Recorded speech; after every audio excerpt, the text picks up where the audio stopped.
Nova Nurjana dari kelas 12 IPS 1. Saya akan melaksanakan ujian praktek bahasa Indonesia mendongeng dengan judul Putri Niwiregading. Alkisah dahulu di negeri Alas, termasuk wilayah Nangrai Aceh Darussalam, ada seorang raja yang bijaksana dan dicintai rakyatnya. Ia memerintah dengan adil dan bijaksana. Sehari-hari pikirannya dicurahkan untuk memajukan negeri dan kemakmuran rakyatnya. Namun sayang, sang raja tidak mempunyai putra. Mereka sedih atas nasihat orang pintar. Raja dan permaisuri kemudian tekun berdoa sambil berpuasa. Beberapa bulan kemudian, permaisuri mengandung. Setelah sampai waktunya permaisuri melahirkan anak laki-laki yang diberi nama Ahmad Mude. Belum genap setahun, ayahnya meninggal dunia.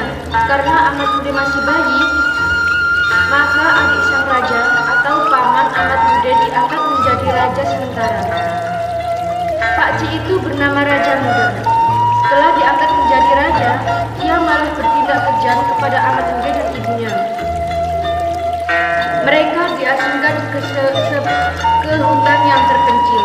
Raja Muda ingin menguasai sepenuh kerajaan yang sesungguhnya menjadi hak Ahmad Mude. Walau dibuang jauh dari istana, permaisuri tidak mengeluh. Ia terima cobaan berat itu dengan sabar dan tabah. Ia besarkan Ahmad Mude dengan penuh kasih sayang.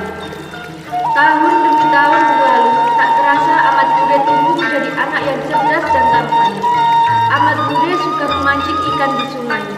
Pada suatu hari, permaisuri dan Ahmad Mude pergi ke sebuah desa di pinggir hutan untuk menjual ikan. Tanpa disangka, ia bertemu dengan saudagar kaya. Ternyata ia bekas sahabat suaminya dulu. "Mengapa Tuan Putri dan putra mahkota berada di tempat ini?" tanya saudagar itu keheranannya. Permaisuri menceritakan semua kejadian yang telah menimpanya. Mendengar hal itu, sang saudagar segera mengajak mereka ke rumahnya dan membeli semua ikannya. Tibanya di rumah, saudagar itu menyuruh istrinya segera memasak ikan tersebut.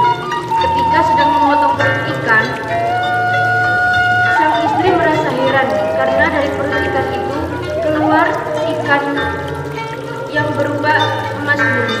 Kemudian, butiran emas tersebut dijual ke pasar oleh istri saudagar.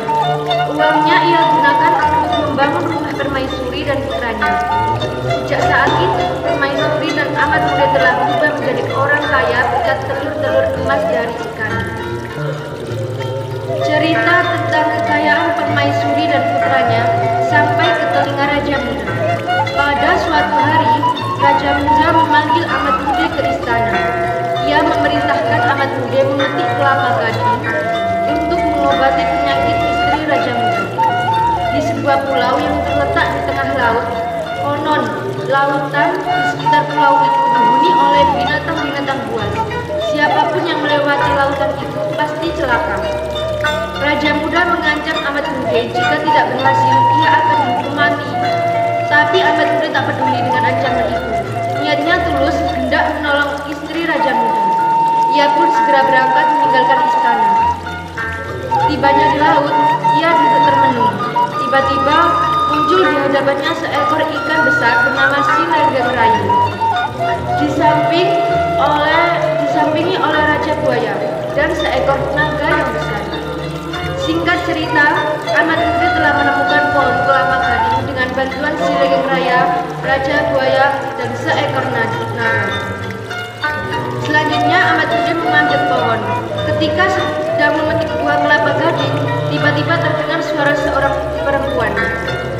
"Siapapun yang berhasil memetik buah kelapa gading, dia akan menjadi suamiku."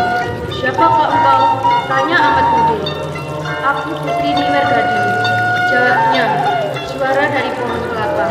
Ahmad Mude cepat-cepat memetik kelapa gading.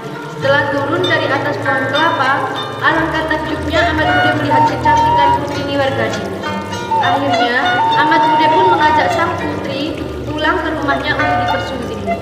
Setelah menikah, Ahmad Mude beserta istri dan ibunya berangkat ke istana untuk menyerahkan buah kelapa gading.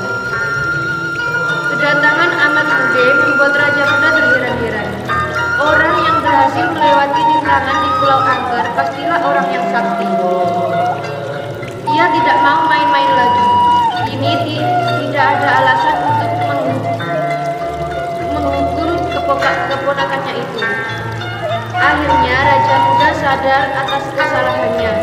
Ia memohon maaf kepada permaisuri dan Ahmad Mudi. Beberapa hari kemudian, Ahmad Mudi dinobatkan menjadi Raja Negeri Alas. Ketika musibah yang terjadi, diperlukan kesabaran dan ketabahan. Dan dengan bekerja keras, kita akan sampai pada perbaikan nasib. Demikian dongeng yang dapat saya buat. Apabila dari awal hingga akhir ada kesalahan, saya mohon maaf yang sebesar-besarnya. Wassalamualaikum warahmatullahi wabarakatuh.